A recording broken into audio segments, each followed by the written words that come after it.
আমাদেরকে অনেকেই বলে, হুজুর গলায় যখন মাছের কাঁটা বিঁধে আপনারা কোন দোয়া পড়ে ফু দেন চলে যায়, আমাদেরকে সেই দোয়াটি শিক্ষা দেন।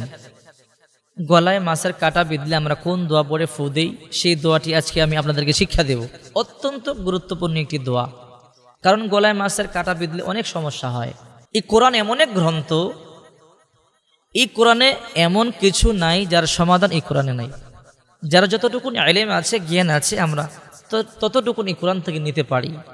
আল্লাহ পাক রব্বুল আলামিন বলেন, যালিকাল কিতাব লা রাইবা ফি হুদাল লিল মুত্তাকিন। এই এমন এক গ্রন্থ যার মধ্যে বিন্দু পরিমাণ ভুল নেই, সন্দেহ নাই। এই কোরআন যে পড়েছে সে হেদায়েত পেয়ে গেছে, আর যারা হেদায়েত প্রাপ্ত তারা বিনা হিসেবে জান্নাতে চলে যাবে। আবার আল্লাহ পাক বলেন, ওয়ানুনাজ্জিলু মিনাল কুরআনি মা হুয়া শিফাউ ওয়া রাহমাতুল লিল মুমিনিন। এই কোরআন হলো শিফা, সর্বরোগের ঔষধ, এবং মুমিন বান্দাবান্দির জন্য হলো রহমত।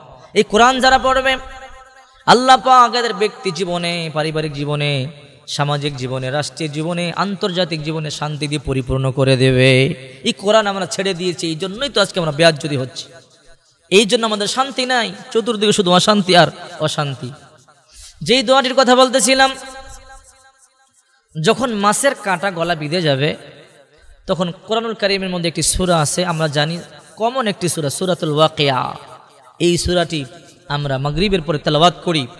বিশ্বনবী মুহাম্মদ রাসূলুল্লাহ সাল্লাল্লাহু আলাইহি সাল্লাম বলেছেন, এই সূরা যদি মাগরিবের পরে কেউ প্রতিদিন তেলাওয়াত করে তারা কখনো রিজিকের অভাব করবে না, আল্লাহ তাআলা গায়বীভাবে রিজিকের ব্যবস্থা করে দিবেন। সুবহানাল্লাহ।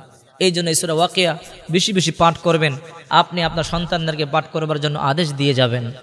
গলায় মাছের কাঁটা বিঁধলে যেই দোয়াটি পড়বেন সেটি হল এই সূরা ওয়াকিয়ার ৮৩ নম্বর একটি আয়াত। গলায় যখন মাছের কাঁটা বিঁধে যায় তখন এইরকম গলার মধ্যে হাত দিয়ে এই দোয়াটি পড়বেন, অর্থাৎ কোরআনের একটি আয়াত, সূরা ওয়াকিয়ার ৮৩ নম্বর আয়াত, ফালাউলা ইযা বালাগাতিল হুলকুম। বিসমিল্লাহ বলে ৩ বার পাঠ করবেন। বিসমিল্লাহির রহমানির রহিম। ফালাউলা ইযা বালাগাতিল হুলকুম, ফালাউলা ইযা বালাগাতিল হুলকুম, ফালাউলা ইযা বালাগাতিল হুলকুম ৩ বার পাঠ করবেন। এরপরে যদি না যায় একটু সাদা ভাত নেবেন, ভাতের মধ্যে বিসমিল্লাহ বলে ৩ বার এই আয়াতটি পাঠ করে ফু দিয়ে খাবেন, ইনশাআল্লাহ চলে যাবে।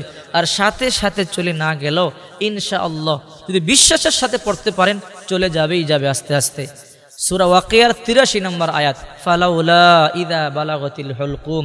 যখনই গলার মধ্যে মাছের কাঁটা বিঁধবে তখনই বিসমিল্লাহ বলে এই আয়াতটি ৩ বার পড়বেন।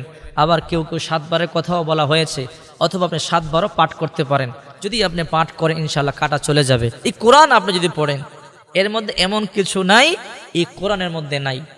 অনেকে বলে, হুজুর যখন আমরা মাথা ব্যথার জন্য, পেট ব্যথার জন্য, বিভিন্ন রোগের জন্য আপনাদের কাছে পানি পড়ার জন্য যা কি পড়ে, কোন সূরা পড়ে পানি পড়া দেন আমাদেরকে।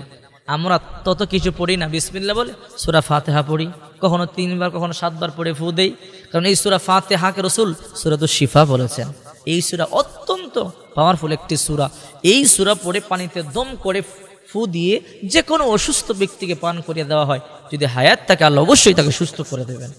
অত্যন্ত পাওয়ারফুল। এগুলো পড়েন, এগুলো পড়ে পড়ে আমল করেন, আপনার জীবনের সাথে আপনি ফিট করেন, কোরআন মোতাবেক চলেন, তাহলে আপনাকে আল্লাহ পাক ইহকালও কল্যাণ দিবে, পরকালও মুক্তির ব্যবস্থা করে দিবে।